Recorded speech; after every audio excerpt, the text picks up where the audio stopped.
The following is a production of KTCA, a Minnesota original.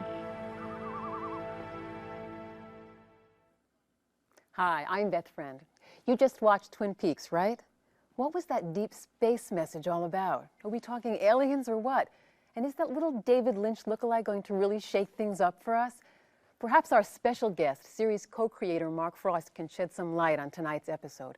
In just a moment, we'll talk live to Mark about aliens, Twin Peaks, and the future of television.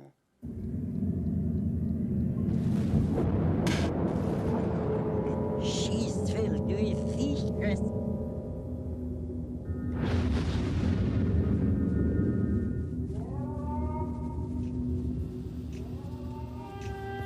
Tonight, live from Los Angeles and the Twin Cities, Inside Twin Peaks, with series co-creator Mark Frost, Twin Cities author Judith Guest, Star Tribune television writer Noel Holston, humorist Dudley Riggs, Nancy Robinson from the Walker Art Center, and LA Times television critic Howard Rosenberg.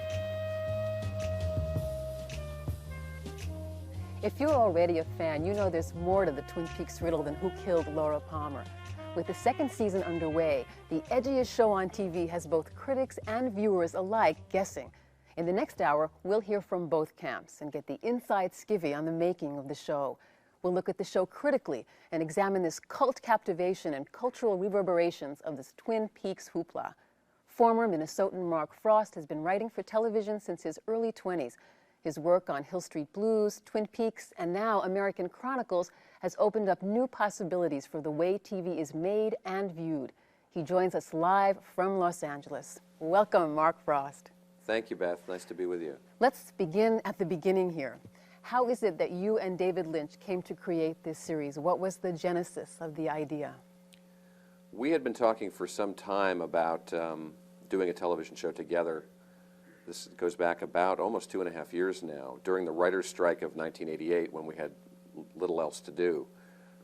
We started talking about a little town in the Northwest that had a mystery around it, that had a murder that took place, that took us into the town and started to lead us through a kind of labyrinth of secrets and mysteries that lay underneath the surface of it.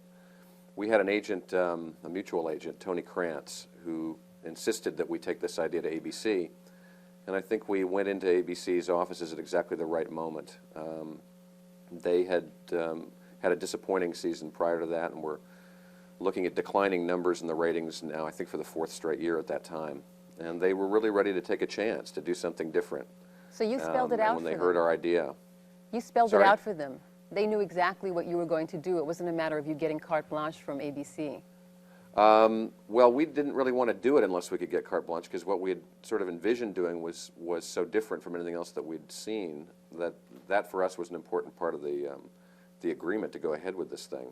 Mm-hmm. And they were very cautious about getting involved with us because they didn't really trust the efficacy of the idea. They weren't really sure if it was going to work.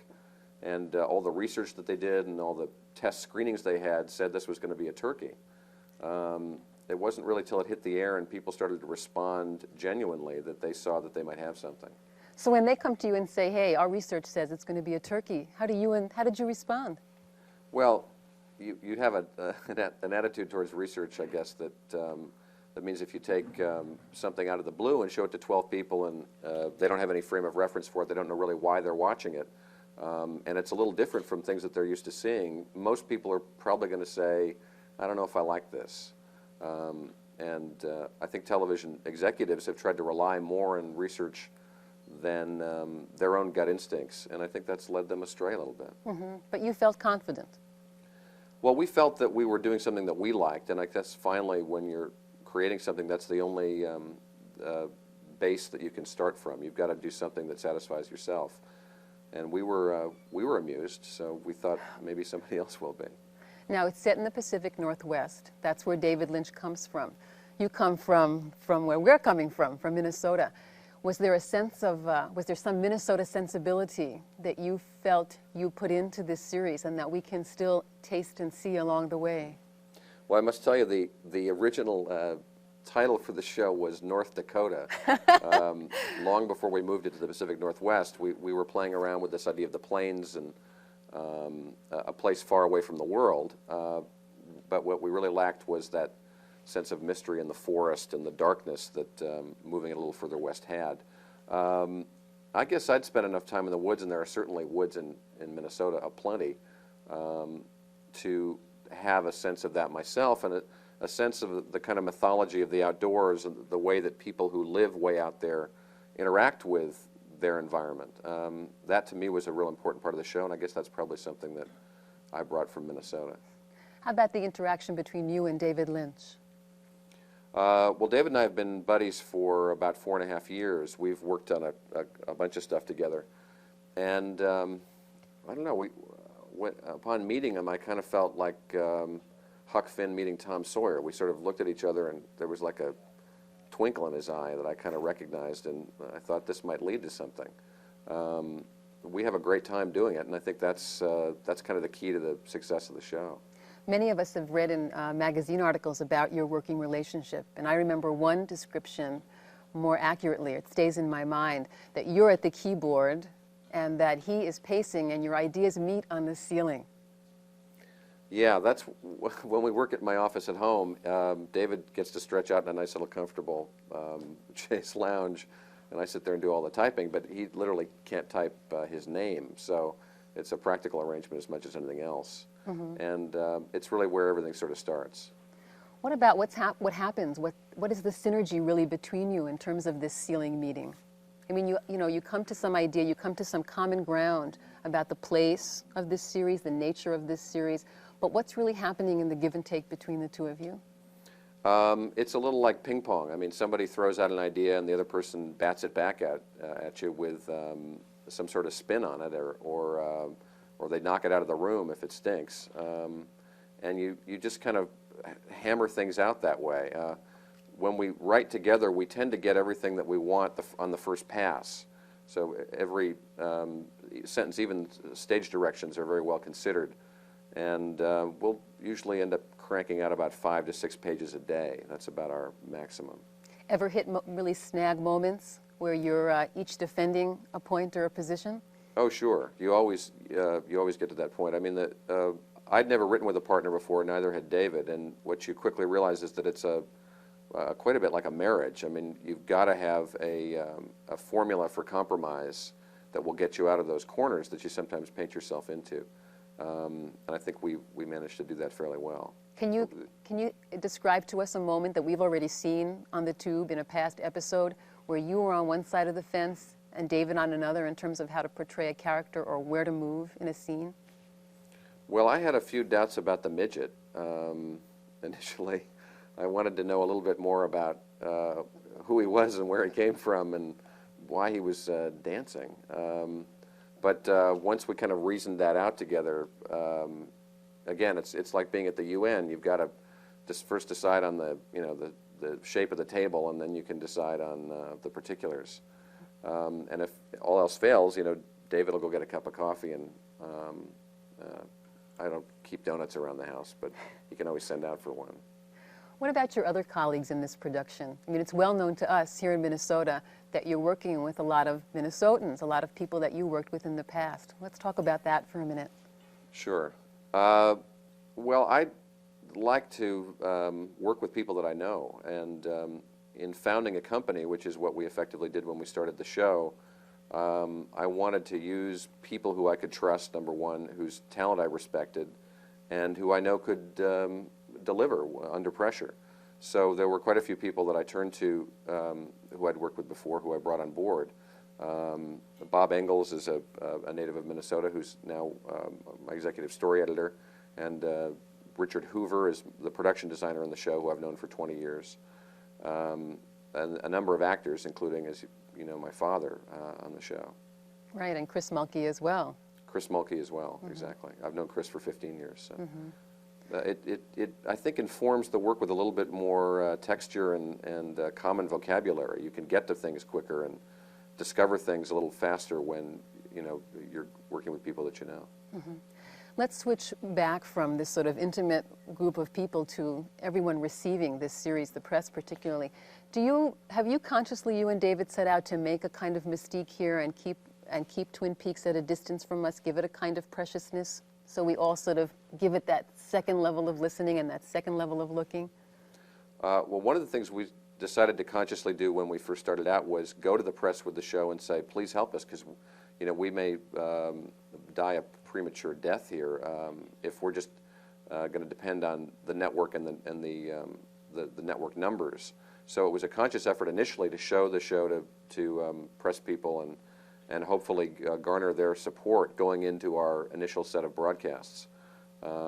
That's about the only conscious thing that we've done. Everything else that's happened has been, a roller coaster ride that you could never anticipate. And the reaction to the show is something that's kind of a Frankenstein that's stalking us right now. Are you yourself still on a roller coaster, or have you reached a more balanced way of working on it now that we're in the second season here? Well, it is more balanced because I have more people who can, help me do the show. Last year, it was really kind of a one-man band. I mean, David had made the 2-hour pilot and directed one episode, but he was making Wild at Heart during the actual shooting of the show. And we were working out of a former ball bearings factory in Van Nuys with a staff of about 15 people. And, it was strictly, my uncle's got a barn, hey, I've got some curtains, let's put on a show. This year we've got a little bit more cash to play with, to put it frankly, from the network. So we're able to establish a slightly more smoother, more efficient production machine. And that takes some of the pressure off. All right, pressure's off and the series continues. We'll come back to you, Mark, in just a minute. What are the critics saying about Twin Peaks? Stick around. In our next segment, we'll hear from 2 outstanding ones. Plus, of course, we'll hear Mark's reaction as Inside Twin Peaks continues.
How good a show is Twin Peaks? What does the success of the series hold for the future of television? Is there really room for innovation and risk in the vast wasteland? To help answer these questions, we've asked 2 of the most prolific television writers in this country to sit in on this discussion. Joining us live from Los Angeles is Pulitzer Prize-winning critic Howard Rosenberg of the Los Angeles Times. And here in St. Paul sits Noel Holston, TV critic for the Star Tribune. Welcome to you both. Let's start with you, Howard Rosenberg in LA. How you doing? Fine, how about you? Good. What were your first reactions to the series? Have you been delighted with it? I never liked it at all. No, I'm kidding. Thanks, Howard. Good night. Sorry. No, I thought I was here for Who's the Boss. I loved it right off for several reasons. Number one, I was fascinated by the visual imagery. If you watch television long enough, you realize that most of it looks and sounds alike, and certainly nothing that I'd ever seen on television looked or sounded like Twin Peaks. I also loved it because it had a terrific mystery. And I also loved it because I didn't understand a lot of what was going on. Most of television is so simplistic that you know immediately what's happening. And this is one of the few series I've seen on television in recent years that people talk about. Earlier this week I was called on the phone by several tape editors in town who had rerun Sunday's episode again and again and again and slowed it down and done a lot of freeze frames to analyze it. and they wanted to show me what they had found. So in the middle of the week, I was down in Hollywood talking to these people about this series. I mean, you know, we're on the brink of war in the Middle East. Our government's in disarray, and here we are talking about television. I thought it was wonderful. Same level of intrigue and curiosity for you, Noel Holston? Initially, only initially though. I've come down from the cloud about it. I liked it for all the reasons Howard mentioned, and I also like little things about it, like the fact that you seem to often like stumble upon characters when they were in unguarded moments. You never see that in series television. They're always speaking directly to the camera and giving you plot details by the, you know, the ton. And there were so many things that were so different. And I think because my hopes were raised so high by it initially that I've been disappointed later on, because I think maybe I was expecting something different from it, but I was expecting a lot more substance to go with the style, and I don't think I've gotten that much more besides the style and more style and more style. What kind of substance are you referring to? Just something to really feel like I had empathy for the characters. I still see them as basically collections of quirks without a lot of soul to them. I don't relate to them as people as I do on some of my favorite series of the past, including one that Mark Frost worked on Hill Street Blues, where I really cared what happened to a Henry Goldblum or something like that. I find these people amusing and kind of, you know, bizarre and fascinating at times, but I don't really worry about them after it's over. And I do that with 30-something and St. Elsewhere and shows like that. Mark Frost, does Noel Holston have the completely wrong idea here? I mean, is his set of expectations all wrong for this series, that you're really out to do something that has no relationship to that kind of naturalism or attempt at realism? Well, I don't think we're trying to make 30-something. Right. I think we're trying to tell a broad, sweeping story during which you see people in a lot of different kinds of situations. We're not doing naturalism per se. I think we're trying to do something a little bit closer to just documenting behavior in a lot of situations. And as you said, those unguarded moments, which are for me one of the real joys of the show, when you can discover things like that. I mean, everybody's entitled to their opinion. We're not setting out to do something that's just style. That's not our intention. Mm-hmm. Howard Rosenberg, what about the portrayal of violence in this series? Some people think it's quite economical, that we have sort of one or two basic, certainly one original violent incident. And then for a long time, the violence is talked about, sort of acted off of. But basically, its treatment of violence is quite economical. And given Americans' penchant for violence, that's an interesting way to go. Yeah, first of all, I'd like to say that I cared a lot about the midget. So, Okay. Unlike Noel, Noel's a very callous and cold person. You know, it's very interesting. I never even thought about the use of violence in the series as opposed to other kinds of series, and maybe, you know, subconsciously, that's another of the things that really appealed to me, that it was different. But again, I think what really appeals to me about the series more than anything was my perception of it as just exquisite absurdity. And I think for that sake alone, to me, it makes it worthwhile. I don't always like it. I certainly don't always get it, but I'm always interested. And that, to me, makes it so special compared with most of television, that it makes it very worthwhile.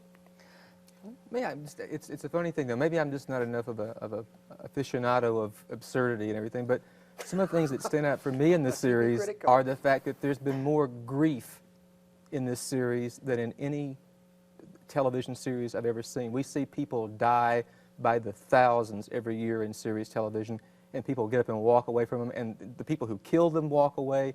The people who are related to these people get over it in a matter of minutes. We've seen shows, a number of series this year, in which people talk about their recently deceased loved ones as though it was like something they saw on television. I like the fact that that's been a running motif almost in this show, that this death has affected this place, and it's particularly affected the family, and that's a rare thing and a breakthrough, and something I consider, you know, an advancement for television, far more so than I find the little sort of perverse quirks of the people. Mm-hmm. Now, advancement for television is a phrase that's been used a lot in this discussion of Twin Peaks. What do you think, Howard? Is it an advancement? Are we talking about new ground having been broken? No, it's an aberration. I mean, there's no question about it. I mean, this is not a mass audience series to begin with. And I think it's, you know, the most you could ever expect from this series is what, I guess, what television would define as a cult, 10 to 15 million viewers, you know, which is absurd also, but those are the economic facts of television. I don't think it's ever going to achieve what television would define as a mass audience, and therefore I don't think it's ever going to have any kind of a long-lasting impact on television the same way I think other bolder shows of this season are not going to have really a long-lasting impact. I think a lot of times television producers look at boldness and risks as sort of like running a red light. You know, you ran the red light once and you got through it, but my God, you're not going to do that again. Do you think that's true, Mark Frost? Do you think that if the ratings continue at the numbers that they're at now, that ABC won't hang in there for the sake of innovation? I don't really know. I mean, I find that's philosophically something I have no control over, so I try not to worry about it. It's not my job to worry about it. I mean, I think we'll keep doing the show until they tell us we can't do it anymore, and we'll keep doing it the way that we think it should be done. And you know, the audience or the network will tell you when the party's over, and then it's just, you know, time to go on to something else. But can I add one thing? Sure.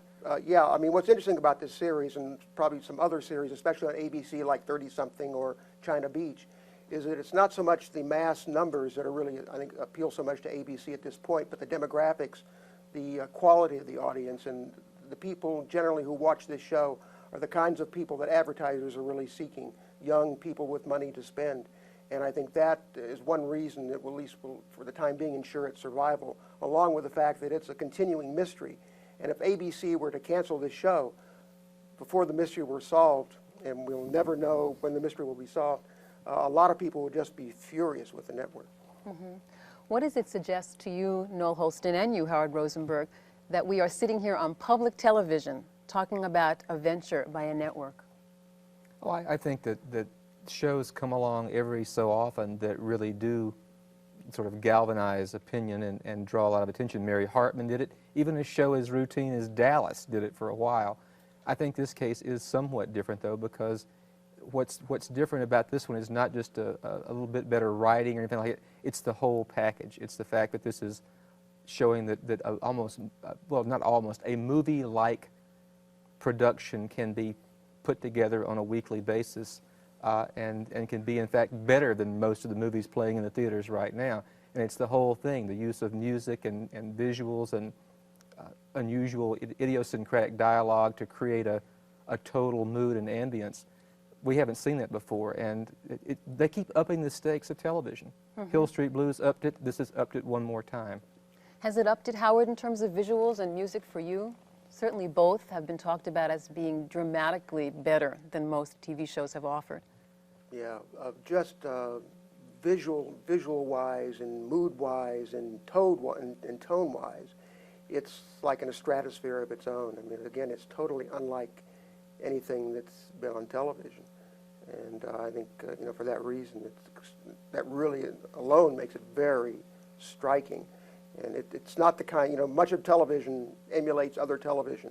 But this is, I can promise you, this is a show that no one is going to try to copy. That's a prediction I'll make. Safe prediction, right? Right. Mark Frost, let's talk for a minute about the music, which again has been on people's minds and on their lips for a long time now. Angelo Badalamenti's music is very hypnotic, very seductive, takes you right in and holds you, even if there are moments in the plot or in the visuals where you're suddenly getting lost or thinking you're getting restless. Tell us about how that came to be and discussions about the use of this music. Well, I think the quality of the music comes out of David's relationship with Angelo Badalamenti. They've worked together quite a bit, and I guess in its own way it's somewhat similar to my relationship with David, where they have a kind of creative shorthand, and they're able to communicate emotions directly through music, which I think is one of the things that the music does so well in the show. I think it tends to hold the show together. It's sort of the ligaments and the tendons of the show. You'll see scenes in a rough cut that have huge gaps in them, or the emotional connections are missing. And when we lay in or pour on that music, I think more appropriate use of that verb, they very often just completely come to life. And we have a huge library of cuts that Angelo has done for us, and he's adding more all the time. So I think it's a very important part of the texture of the show. Let's talk about plot development here as the second show of the second season. Let me switch back to the critics here for a minute. Howard Rosenberg and Noel Holston, how were you struck by the sudden interest in alien life that seemed to be suggested by tonight's episode? Suddenly we have messages from outer space. We have, we've had violence, we've had everything under the sun except for this, and now we've got this. Yeah, Spacemen. Well, I usually have no trouble, talking or writing about something I've never seen, but maybe I ought to make out this time. Okay. Integrity intervenes. I'm probably the only person in this panel who hasn't seen tonight's episode because it hasn't yet aired in Los Angeles. okay, Noel Holston. So you take it on. I'm stunned by almost nothing besides Audrey Horne's dexterity on the show.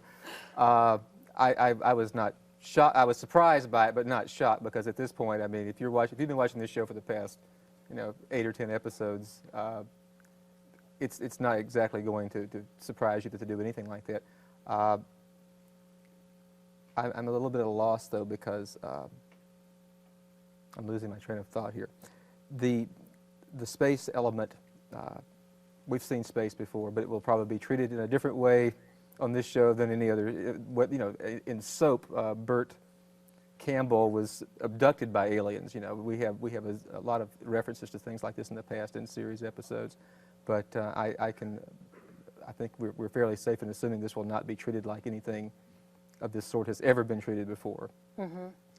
Howard, I'm thinking now about some of the things that you wrote about when you wrote your first responses and reviews to Twin Peaks. A lot of it was about uncovering this layer after layer of inside references to past movies, past TV shows, that kind of thing, initials, figuring out this code.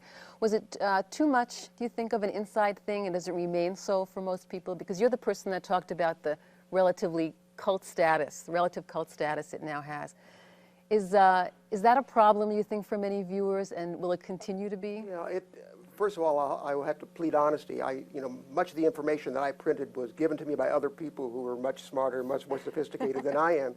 And I would, finish watching an episode, then call and get my messages. And lo and behold, there'd probably be half a dozen people who had called me from various parts in the country to tell me what I had just seen. And I needed that kind of help. In terms of, is it too much of a quote, inside joke, unquote, I'm sure that is a problem with a lot of people. I mean, you do get the feeling sometimes that you're in the back seat of a car and the two people in the front seat are on a date, and somehow they're necking and you're doing nothing but watching. And it is a problem sometimes. But at the same time, I'm hoping, I really am hoping that at some point in the series, all these sort of cryptic references will sort of be opened up and be revealed to all of us in the general public who may not understand them initially. Will they be revealed, Mark Frost? Is it true? Well, a lot of them were things that I just layered in for fun. I mean, it's kind of things that I enjoy spotting or plumbing the depths of when I'm watching something. And to be honest with you, I didn't expect that most people would ever really get to them. They weren't really germane in most instances to an understanding of the plot or the forwarding of the story. It was more like, putting coins in a birthday cake so that the people who found it would have some sort of reward for their diligence and their paying attention. And for those who didn't, then, you would know not to swallow the quarter when you took a bite. Mm-hmm. So final predictions, TV critics. Noel Holston, will we continue to see Twin Peaks next season, and will the cult stay small, or will it grow? I don't know. I think the numbers tonight will tell a lot. I thought tonight's episode was a lot better than the season opener. I was disillusioned terribly by the 2-hour Sunday show, and my hopes were picked back up again. I thought tonight's just was a lot stronger in every respect. So I don't know. It just depends on how big that cult is, because I think the show has basically lost the people it's going to lose. They're gone, and they're not coming back. You don't come back to a show like this. So if it's big enough to hold on for a year, if it's as big as St. Elsewhere and shows like that had for several years, it'll stay. If not, I think ABC will probably just take the heat and drop it. What do you say, Howard? I predict this season and out. Then it goes in the scrapbook as just another wonderful memory. Bad news, but thanks for your comments. Howard Rosenberg is a Pulitzer Prize-winning television critic for the Los Angeles Times. And of course, Noel Holston is a TV critic for our very own newspaper, the Star and Tribune. Well, do you think Twin Peaks mania has hit the Twin Cities? We'll take a look at the local reaction when we come back. Mark is going to be sticking with us, so stay tuned.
Basically what it was a convention buster right from the start. Television comes in with a set of expectations, and if it's most things that you're used to watching, you know that they won't break those conventions, those expectations. And Twin Peaks, right from the start, said, we don't care what you usually see on television. That's the whole reason that we're doing this, is to turn television upside down and try things that you would never expect. You have to remind yourself that you're along for the ride on this. The process is as much fun as the solution. And I've said often that Twin Peaks is very tough on the literal-minded. You just have to have fun with it and forget really who killed Laura Palmer. That isn't the point. The point is the outrageousness of what's going on in between. In a few minutes, we'll continue our discussion with Mark and the rest of our guests. Last week's Season 2 premiere episode had local fans buzzing. For some viewers, this show goes beyond mere entertainment. In the following tape segment, we'll meet some local Twin Peaks freaks. Well, my assignment was to find out how deep and wide the Twin Peaks mania is in the Twin Cities. And I think it's representative of most other cities in the country. I don't think that we're quite as nuts as some of the things that you may read about in the national press, about the woman who watched the final episode in a plastic body bag. I didn't find any of that in the Twin Cities. It's just that there's a lot of people that really are absorbed in the plot or really respond to the feel of the show.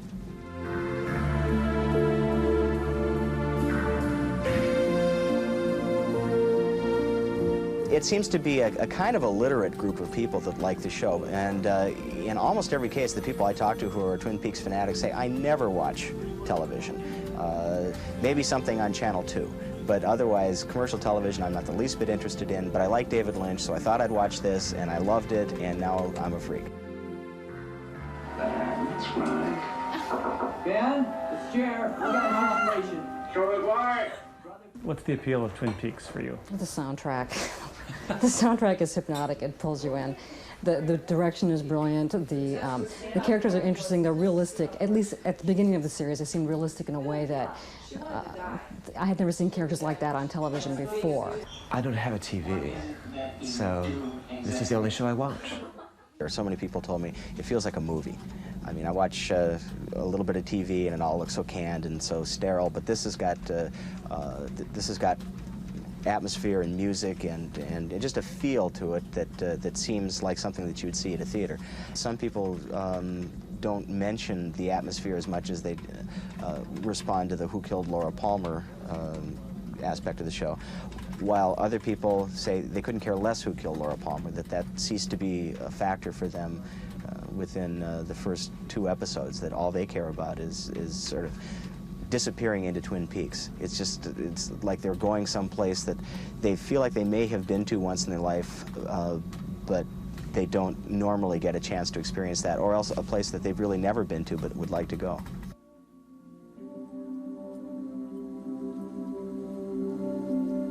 I remember after the first time I saw the opening, I kept picturing that scene where they're sharpening the blades, and I couldn't remember what it was from, but it kept going over and over in my head. Timya works at Channel 2, and she's probably one of the most dedicated Twin Peaks fans that I came across. She told me that she's taken 12 pages of notes on the show, that she has basically broken down each episode frame by frame, slow motion, fast forward, any way that she thinks that she's going to pick up a little extra out of the show. And that's one of the remarkable things about Twin Peaks, I think, is that it rewards that kind of scrutiny. You want to know more about the characters that are in the show, you know. You want to know what's going on between Hank and Josie, and how did that start, and you want to know things about how did Donna's mother get in a wheelchair, and, you know, how did Nadine get that eye patch, you know. There's all sorts of little things about the show, the people you like, and it's not just Laura. And, I mean, the town, it's the kind of place that you'd like to visit, maybe. If you took an episode of, well, even L.A. Law, for instance, I mean, something where the appeal is pretty much on the surface. You're not going to get any more out of it if you slow it down and look at it frame by frame, and there aren't layers to it. Whereas, apparently, with Twin Peaks, if you're that dedicated to the show, you can just delve into it and pull up endless little tidbits of trivia, layers of meaning, false clues, red herrings, and it's apparently endless. I guess because I enjoyed Blue Velvet, I tuned into the first, and it just sucked you in right away, mainly because of the quirky dialogue. You know, very rarely, even in this day and time when the networks, after a certain time of night, can say, let's say the word bastard, very seldom do you ever see a character in The Cosby Show or even on Roseanne say to one, Harry, I'm sorry, I've just got to urinate. You know, you got to love that kind of dialogue. That comes right from, you know, our own lives. 3:25:35 before 4. When we come back, Tim, Michael, and Brian, as well as Scott on line 1, someone filling line 2 even as we speak at 646-TALK. Still pretty much the opening moments of our Twin Peaks fall premiere version of BRB PM on the talk station, KSTP. Okay, what's your name? Minnesota. Alan? The calls that we get pretty much reflect the fact that this is a cliquish kind of deal, a Rocky Horror Picture Show for adults. It's escapist, and yet it's quality. It's quality escapism, as only David Lynch can do it. What I couldn't figure out last night, though, is what happened to Donna. Who? Huh? Donna has really changed, hasn't she? Yeah, I mean... Aren't you amazed that James there, in the privacy of his jail cell, didn't ask her, what's happened to you, dear, since the last episode last season? Yeah, we get into specifics now and then about characters. Oh, wasn't that weird what Leland did last night and stuff? But mainly it's something to sit in front of and feel young during and put on your Space Captain helmet and watch Space Captain, you know? But mainly it's, hey, club members, we have a meeting today. Give us a call. I just thank Almighty Jehovah God that this only takes an hour or two a week. Because if it were an hour per night, I'd be there. And there's 5 hours of the week shot to hell. A plastic body bag, 12 pages of notes, frame by frame analysis. Is this a television show or some sort of electronic cult here? It's a little spooky the way the show holds some people in its thrall. Here to help us investigate this phenomena of Twin Peaks are Twin Cities novelist and screenwriter Judith Guest, theater producer Dudley Riggs, and film and television scholar Nancy Robinson from the Walker Arts Center. Welcome to you all. Dudley, let's start with you. Since it's a cult, since a whole slew of people have at least seen a few episodes, if they're not watching loyally now, do we now have a culturally recognizable Twin Peaks style, and is it imitatable in your shows and your cabaret? Oh. Well, obviously, we've already satirized it, of course, and but you know, there are some books that are written for the good reader, and I think this is a television program that is produced for the good viewer. And I think we have a quality, very high quality program here, and as a result, I think it's attracting a high quality audience. And I disagree with something that said earlier. I believe that people will come back to it because they are fascinated by it, and because they can see the quality on the screen. I mean, there's some realism in this that is quite marvelous. And it turns out that I was trying to find a single line out of Twin Peaks that I could imagine not happening in real life, and it sometimes happens just the way it's being presented. So, and I'm a big fan of the show. I think that it's obvious to me that the show is being made for good reasons, not for ratings reasons, and I think it's going to go on, and I will continue to watch it. Mm-hmm. Judith Guest. Forever. Forever, right? Judith Guest, you I'm a fan. You are, you literary person, you are a fan. Oh, and yes. What grabs you? Yeah.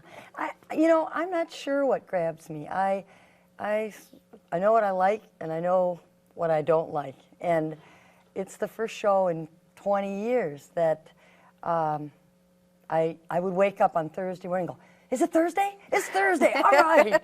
Or if I had a meeting that I was supposed to go to, I would say, oh, gee, you know, this other meeting has come up and I can't make it. And I've never done that before. I haven't, probably longer than 20 years. Well, have you stopped to analyze what it is that's drawing you in? I mean, you're a person that's written screenplays, you write novels. I think that I love the writing.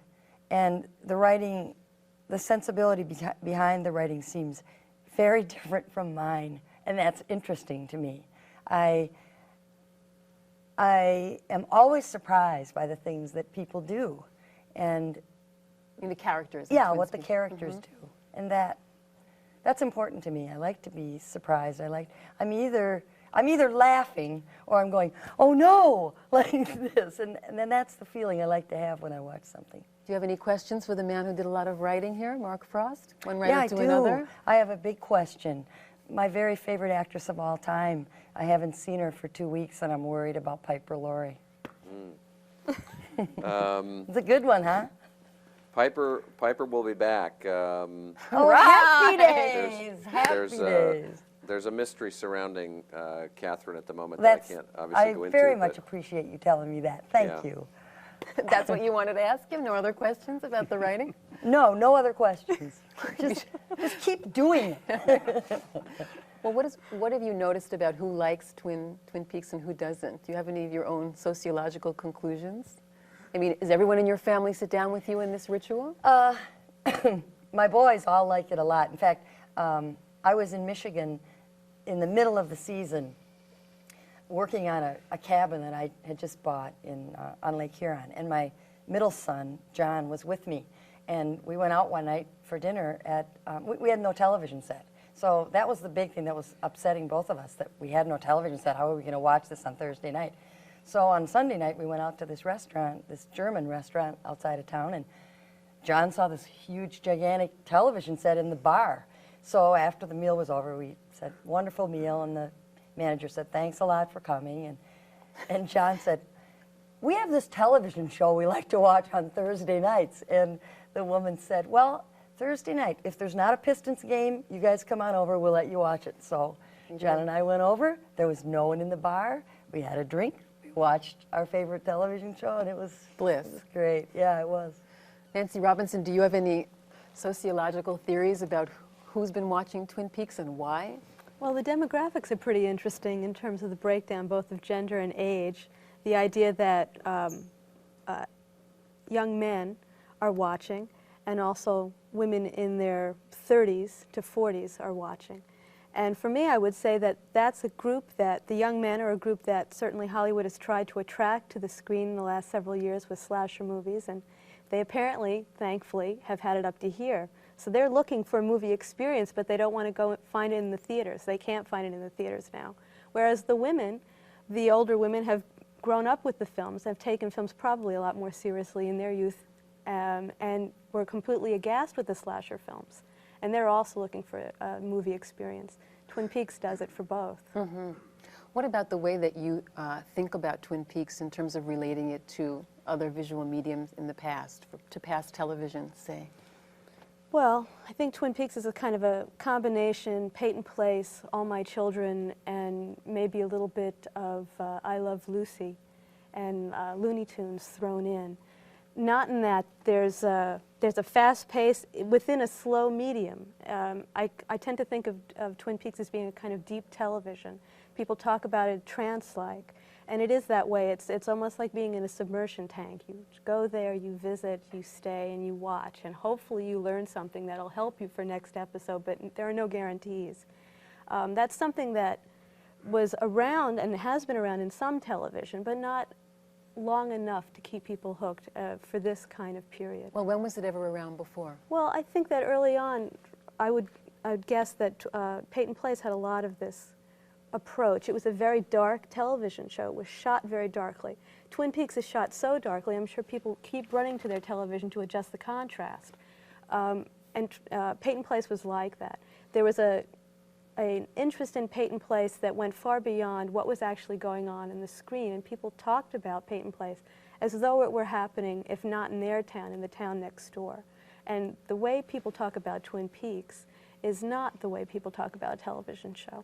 We're not all that caught up in the way Tony Danza is dealing with his live-in in Who's the Boss, the way we are with what's going to happen to Agent Cooper, even though this Agent Cooper wakes up with occasional bedhead like the rest of us. Mm-hmm. So do you think that the series has a chance of becoming more mass entertainment? I mean, in some previous discussions we've had in this hour, people have said, no, it's cult status, not great ratings. But what you're saying suggests that maybe there'll be a change in what is mass entertainment coming from television. Well, I think that there is a change in what mass entertainment is. Now, whether or not the networks and the network sponsors will allow that change to happen and to continue to change is another question. But I think that Twin Peaks has already had an influence. Certainly last season, for those of you who watched another kind of cult status show that was is missing this season, Wise Guy. There was a few episodes in Wise Guy that were direct rip-offs of Twin Peaks, as though the writers had gotten in there and seen that pilot and went with it as far as they could in that short period. And I think we'll see more of that. Mm-hmm. How about responding to Twin Peaks as two women? No one has talked about it all this evening about responding as women or as feminists to, again, a series that is quintessentially American, takes place in a beautiful setting, there's evil lurking here at the edges here, this time in forests, and violence has been done to a woman, and that is what sets everything off. And violence continues to be done, and to men and women throughout. Yeah, I know that. And I'm usually not very interested in violence. I don't like to see violent movies. And then every once in a while I think about why I'm not worried that I'm enjoying this and that this violence has been done. And I'm not totally comfortable with that. And there have been some scenes that have really bothered me too. At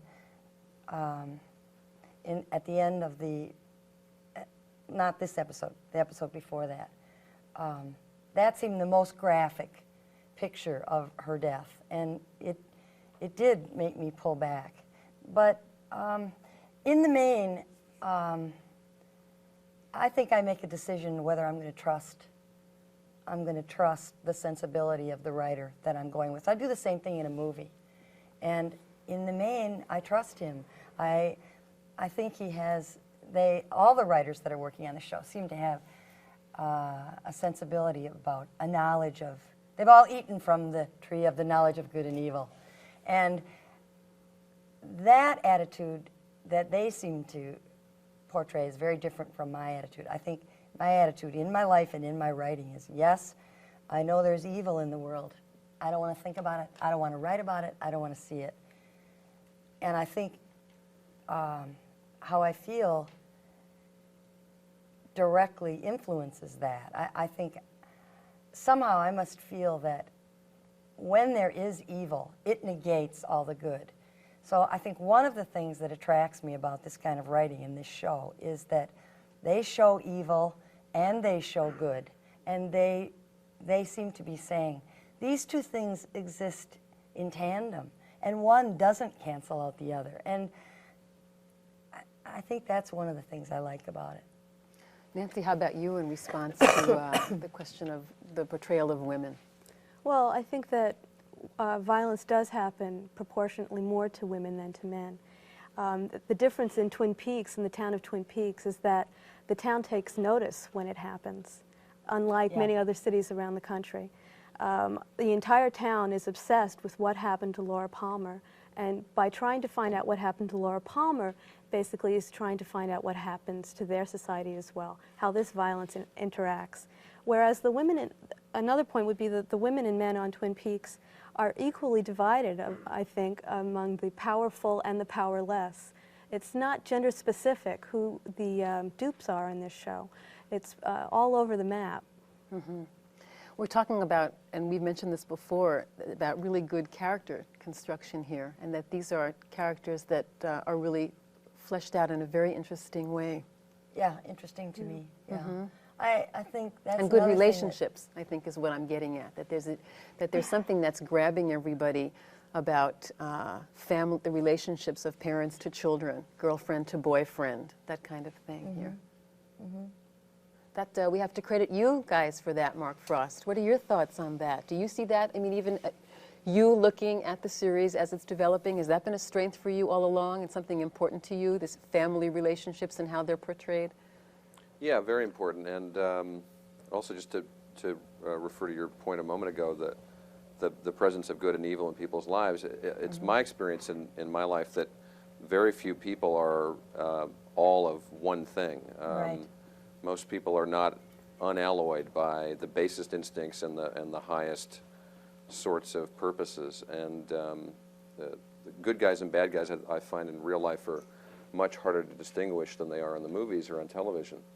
So it's been one of our dedicated purposes to try to show these people in their entirety, to show their weakness and their vanity and their foolish pride, in addition to their more ennobling instincts, and hope that shows you a fuller picture of a person. Mm-hmm. Mm-hmm.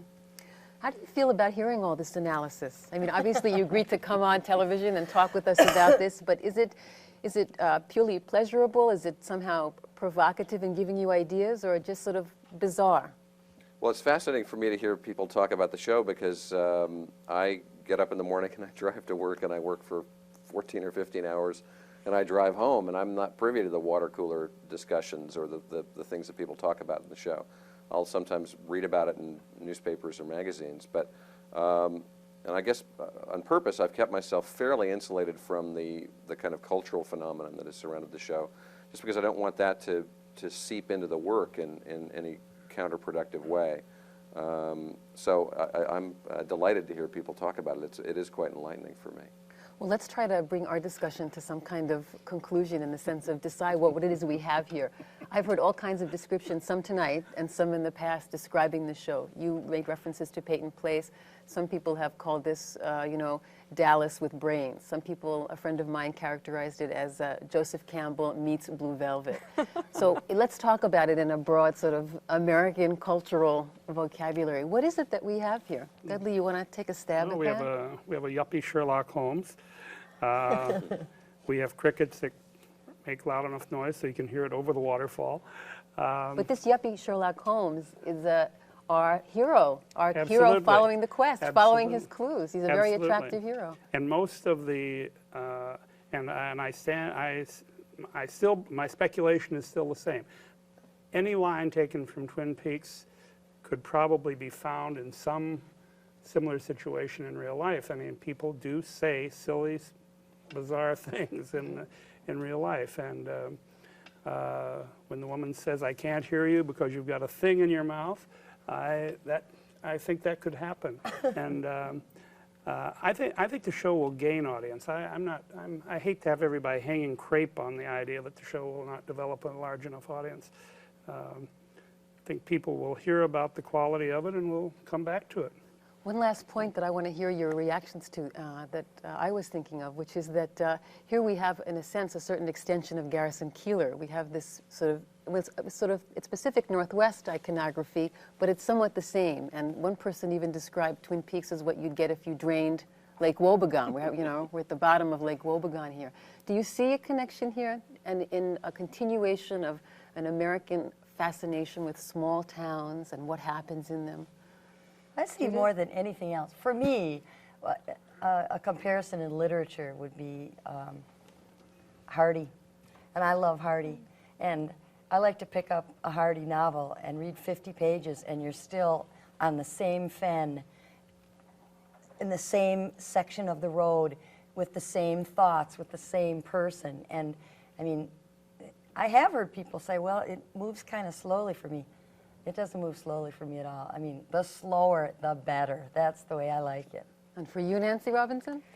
Well, it doesn't move slowly for me either. I'm always amazed that it's an hour show. I keep thinking it's a half-hour show because it's so compressed. But as far as the demographics and as far as what we're looking at, it seems to me that at least the talk a few months ago was that people were leaving our cities in droves and trying to look for the solace and wonderful nature of small towns. Although that's been proven otherwise with new studies recently, certainly we want to know about small towns because I don't think any of us can actually believe that those towns exist, although we want them to exist very desperately. I'm very happy to go to Twin Peaks, much happier to go there than I am to go to a lot of places that network television takes me, and I watch a lot of television. But there's something about Twin Peaks that keeps me coming back, so I am not upset about the audience and whether the audience rises or falls. As far as I'm concerned, ABC's got something that gives them a little bit of a boost over their previous reputation as the Jugs Network, and I'm happy to see them going in this direction, and I hope that they keep Twin Peaks as their flagship. I feel I've done my time watching a lot of their bad sitcoms, and they owe me this one. All right. They owe us. Mark Frost, did you hear that? Keep on. They owe us. Well, we'll do our level best. Okay. Thanks very much for joining us today. Twin Peaks co-creator Mark Frost from Los Angeles, Dudley Riggs, theatrical producer, Judith Guest, screenwriter and novelist, and Nancy Robinson, assistant curator for film and video at the Walker Art Center. That's it. We've run out of time on Inside Twin Peaks. Again, I'd like to thank all of our guests, Howard Rosenberg and Neil Holston, our two critics who were on this evening. Thanks to all of you for a wonderful discussion. Special thanks, of course, to Mark Frost for his generosity. His participation is what made this program possible. We'd like very much to hear your comments about our show tonight, what you thought. After the program, there'll be a number that you can call with your reactions. So get and push the buttons and tell us what you thought. Again, thanks for joining us here at Inside Twin Peaks. Good night.